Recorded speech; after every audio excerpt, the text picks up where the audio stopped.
I'm Ashleigh Keogh, a within school teacher for our Southeast Christian Kahuiako from St. Maria Catholic Primary School.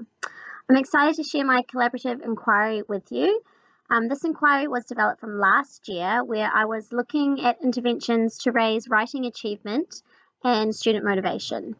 So, to build on from this, I've been looking more into specific skills and strategies to enable learners to take ownership of their learning in order to be better writers. As an inquiry team, we developed this question to guide our journey. How can we enable our students to take ownership of their learning in order to be better writers? What skills, strategies, knowledge, and approaches will support this? In the initial scanning and focusing stage, it was really important for us to gather data, feedback, and voice from our learners to guide us to focus our energies on the areas that would make the biggest impact. Some key observations included avoidance strategies and behaviours from our target students. For example, things like chatting, constantly getting up to sharpen their pencils, frequent bathroom breaks, and so on. Through talking together as a teaching team and analysing previous assessment information, we developed a hunch that these avoidance issues were likely caused by our students' anxiety about writing. And this actually also came out in our student survey, where many students indicated that they were very concerned with correct spelling as well as the neatness of their handwriting. We also have a high number of English language learners, which we believe to be a factor contributing to low literacy achievement and engagement. So the inquiry process for us was off to a tricky start, obviously with lots of roadblocks and interruptions caused due to the COVID-19 pandemic. But the most manageable way for us to move forward was to plan out some mini inquiries with a focus on different aspects of learner agency. And first we focused on the significance of teacher and student voice. So after spending lots of time during the lockdown period collaborating as a teaching team, we realised what a rich resource we had in each other's collective skills, knowledge, and expertise.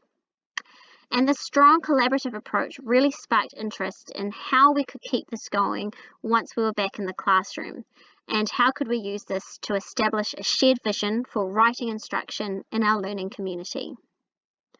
So we asked ourselves, from a teacher perspective, what do good writers do? How do we know our students enjoy writing? Are we adaptable? Do we differentiate? Do we gather feedback and allow input into feed forward? We also brainstormed important elements of the writing process and identified where the different aspects of learner agency fit into this. And we identified that the aspects of value and self-efficacy would be really key for our inquiry this year in terms of motivating our students to be better writers. So this was a really valuable brainstorming activity because it set us up for creating a collective understanding for writing instruction. It really allowed us to share ideas and knowledge and to discuss what we each see as important for the writing needs of our students as well as for our own pedagogy. This was all about knowing that how we teach, not just what we teach, matters.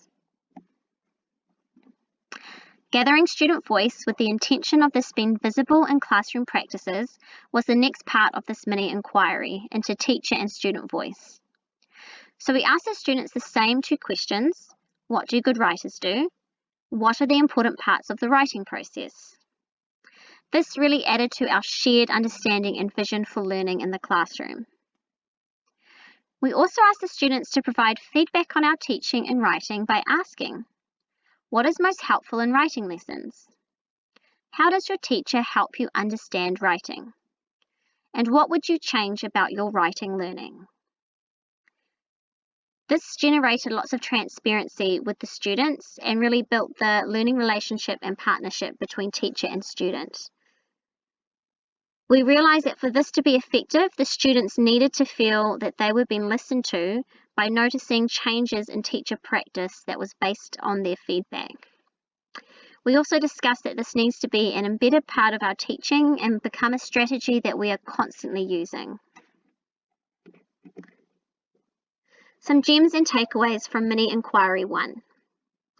As teachers, we need to ensure learning is needs-based and focused in a highly motivational environment. We all know that motivation is highly important because it directly contributes to achievement. I have noticed shifts in my target group's attitude and motivation to write as a result of catering specifically to their needs and keeping the learning engaging. For example, over the lockdown period, this was achieved through using my Seesaw ambassadorship to create highly engaging and relevant writing activities. Combining the Seesaw activities and Google Drive enables a lot more one-to-one feedback and feed-forward that was usually done in the classroom. This really ensured that the learning process was needs-based for each child, and the timely feedback kept motivation high while learning from home. Using student voice and co-construction of learning tasks and allowing input into future practice encourages student motivation and ownership over learning. We realise that we need to constantly seek and respond to feedback of students when reflecting on our own practice. This has been incorporated into small group writing lessons, where at the end of my writing lessons, I have used a traffic light system of how the students feel they have progressed towards the learning goal. And this was actually a strategy that I continue to use from my last year's inquiry. But I have developed this further where I am also using it to gather feedback on the lesson itself. You can see in the photos, the students have indicated their learning progress on the left and the effectiveness of the lesson on the right. At this stage, I'm just gathering oral feedback on what made it an effective lesson or not. My next step will be to develop a template for students to use. Ideally, I would like to do this online so I can collate and analyse their responses really easily. We then moved on to Mini Inquiry 2, focusing on the value aspect of student agency. This relates to the perceived worth, significance, and importance of the learning to the learner. So in our collaborative brainstorm, we identified that both attainment value and utility value were key in increasing motivation in our students to write. The idea of attainment value is necessary for our students to produce quality writing by being able to see the value in each step of the writing process in order to achieve this. It was recognised in the scanning and focusing stage that our target students were not following the process of writing very well. They could not articulate the value in doing so either. So this really left us questioning, how can we get students to value the writing process? One ways that I did this, so as a class, we always have a novel that we are reading together. I thought I would connect the writing process to some of the books that we have read. So the students researched an author and found information on how their favourite stories were created. We then related this to what they already knew about the writing process. They discovered that even experienced writers like David Williams and Roald Dahl follow a step-by-step process to produce a quality story for their readers. This seemed to click for them, the importance of breaking writing up into manageable chunks in order to produce a better quality outcome. It really also seemed to get them thinking more about the audience of their writing and how that was important. Once the students understood the value of the writing process in achieving a learning task, we asked ourselves, would they be able to transfer this to the idea of utility value? Meaning, can the students identify the usefulness this will have for them in achieving their future goals? I generated a simple Google form to collect this information. The responses indicated that most saw the value in needing to be able to follow the writing process in order to help them in their future writing goals. They could say what the steps were and why they were important. For example, one student wrote, "Because if I didn't use it, my writing would probably have a lot of mistakes." It was interesting that none of the students said that they didn't see the value of writing for future purposes, and each came up with a list of ways that they would use writing in the future, from sending messages to friends to in their university and in their future careers. Gems and takeaways from Mini Inquiry 2. Making connections to real-life situations.